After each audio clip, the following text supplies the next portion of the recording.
శ్రీ శంకర భగవత్పాదుల వారు అనేక గ్రంథాలకు భాష్యాలు వ్రాశారు. మానవుని జీవిత పరమార్థం తెలియజేయు ఆణిముత్యాల వంటి విషయాల్ని తన భజగోవింద శ్లోకాల్లో చెప్పారు. ఆయన అందులో ఒక శ్లోకంలో ఈ రకంగా చెప్పారు. గేయం గీత నామ సహస్రం, గేయం గీత నామ సహస్రం అంటూ చెప్పారు. ప్రతి మానవుడు ఈ కలికాలంలో సంసార దుఃఖ సాగరం నుంచి బయటపడాలంటే, అంటే రోజువారీ వచ్చేటువంటి వివిధ రకాలైనటువంటి ఇబ్బందుల్ని ఎలా ఎదుర్కోవాలి అంటే, వాటికి భగవద్గీత, విష్ణు సహస్రనామం ఇవి ఎంతగానో ఉపకరిస్తాయి మనకి అని చెప్పేసి ఆయన తన యొక్క భజగోవింద శ్లోకాల్లో తెలియజేశారు. ఈరోజు విష్ణు సహస్రనామం గురించి తెలుసుకుందాం. విష్ణువు అంటే సర్వవ్యాప్తకుడు, అంతటా వ్యాపించి ఉన్నటువంటి ఈశ్వరుడు. ఆయన యొక్క అనేక నామాలే ఈ సహస్రనామాలు.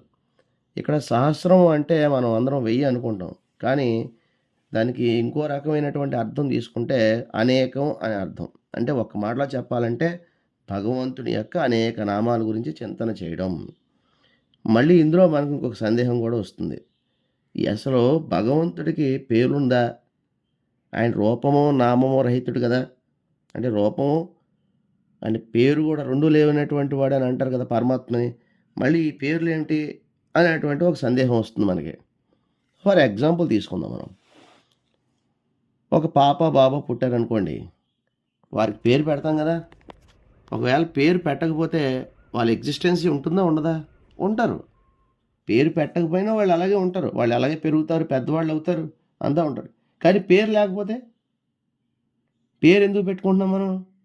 మన సౌలభ్యం కోసం పెట్టుకుంటున్నాం, వాళ్ళని గుర్తించడం కోసం పెట్టుకుంటున్నాం కదా. అనంతమైనటువంటి సర్వవ్యాప్తకుడైనటువంటి భగవానుని ఆయన సుగుణాలను వర్ణిస్తూ, మరియు మంత్రశాస్త్రం శబ్దశాస్త్రం ప్రకారం ఋషులు, అలాగే ఆయనతో మమేకమైనటువంటి గొప్ప గొప్ప మహాభక్తులు వాళ్ళందరూ కూడా ఆయన్ని వర్ణించినటువంటి తీరే ఈ సహస్రనామాలు.